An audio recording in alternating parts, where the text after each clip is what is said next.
So, good morning po, no, mga ka-Ibon, no, mga kabarangay, no. Si Ibon ni Chupayng ito. Kasama ko si Amber, ang aming firstborn na pangalan mo, Amber. So, na-handfeed natin. So, 2 months old na siya. Ayan, na naman ako po. Dito ko na magulo. So, Happy Independence Day po sa inyong lahat, no. Happy Independence Day po. So, ito, kagigising lang. So, gula-gulanit pa pagmumukha natin, damit natin, kasi meron na kagad sumalubong, walang gising, ayan. Oh, ano na sabi mo? Wala yan. Dito ko na. Kasi, ayan o, ito mo, sabi ko dito na, ayun ko, para ayan naman siya. Gusto niyan kasi ginaganto siya pag umaga. Kaya sa hapon, dito. Tingnan niyo ang gusto paborito niyo. Tingnan na. Yan. Ten, ten, ten. Ten, ten, ten. Ten, ten. Yan. Yan ang gusto niyan.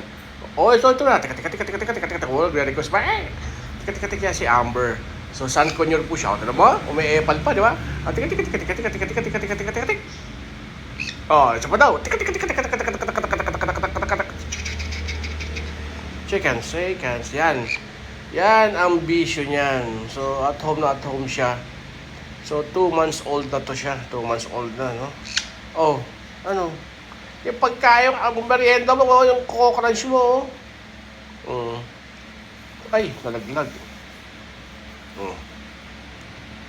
Ano, dito lang. Oh, ayan. O, special yung ano mo, parang breakfast in bed. Huwag sa, ano ko, gusto mo na naman makipaglandi. Oh, ayun o. Coco Crunch kasi. Ayaw. Busog ka pa kasi. Kaka-handfeed mo lang. Ganyan laro. Okay. Yan ginagawa namin. So, pahinga tayo ngayon. Yan siya. So, sa mga ano dyan, alam ko lahat sa inyo dyan, no, may mga ganitong kabait ng mga ibon din, mapa Sun Conure, Green Cheek Conure, yan, yung mga talagang trusted na tayo. Again, sabihin mo na. Happy Independence Day. Bye-bye! Enjoy mga kabayan, mga kaibon.